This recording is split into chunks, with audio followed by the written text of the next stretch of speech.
As a recent high school graduate, my main goal was to save up for college, so I took a job as a retail associate at a local grocery store.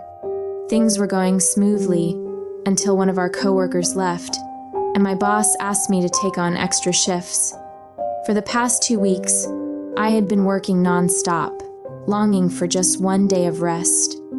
While stacking shelves during closing time, I noticed a customer filming me from a distance. Politely, I approached and reminded him that the store would be closing soon and to please finish his shopping without filming. I noticed his phone pointing in my direction and heard him say, "You look pretty on my walls." Exhaustion weighed heavily on me as I tried to brush off the comment.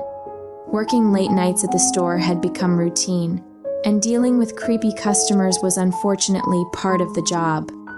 I forced a smile and politely bid him goodnight before he left the store.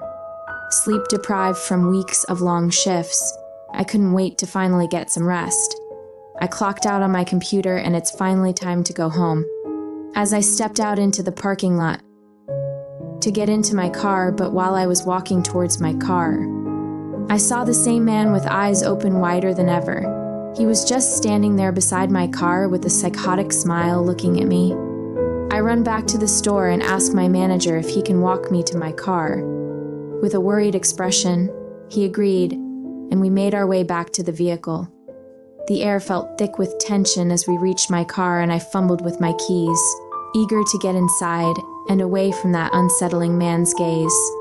Relieved, I locked the doors and drove away, grateful for my manager's protection. After a long day, I drove back home and popped my mac and cheese in the microwave for a quick dinner. Once finished, I headed upstairs to take a relaxing bath.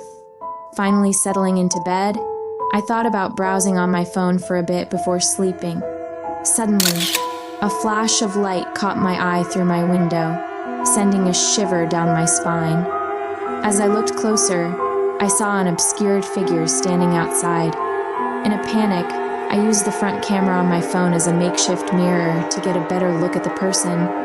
My heart raced as I realized it was the creepy man from the store, his bloodshot eyes glaring intensely at me with a wide grin that sent chills down my spine. I could see the man's fingers wrapped tightly around a large rock as he lunged towards my window with a crazed expression on his face. The sound of shattering glass echoes through the house as he smashes his way in. Heart pounding, I sprint up to the creaky stairs to my attic and slammed the door shut behind me. My hands shook as I dialed and huddled in the corner, listening for any sign of the intruder. After what felt like hours, I heard sirens approaching, and relief flooded through me. The police rushed into my home, searching every inch for the man who had been stalking me. They apprehend the intruder as they dragged him off in handcuffs. His frantic gaze remained locked on me. They asked me to come down to the station to give a statement and fill out paperwork. As we watched the police video footage from the man's apartment, my blood ran cold. There were pictures of me everywhere, at work, at home, with friends and family, even photos of me sleeping. The realization that someone had been watching me for who knows how long made my skin crawl. But with him behind bars now, I can finally breathe a sigh of relief and find solace in knowing that I am no longer being watched.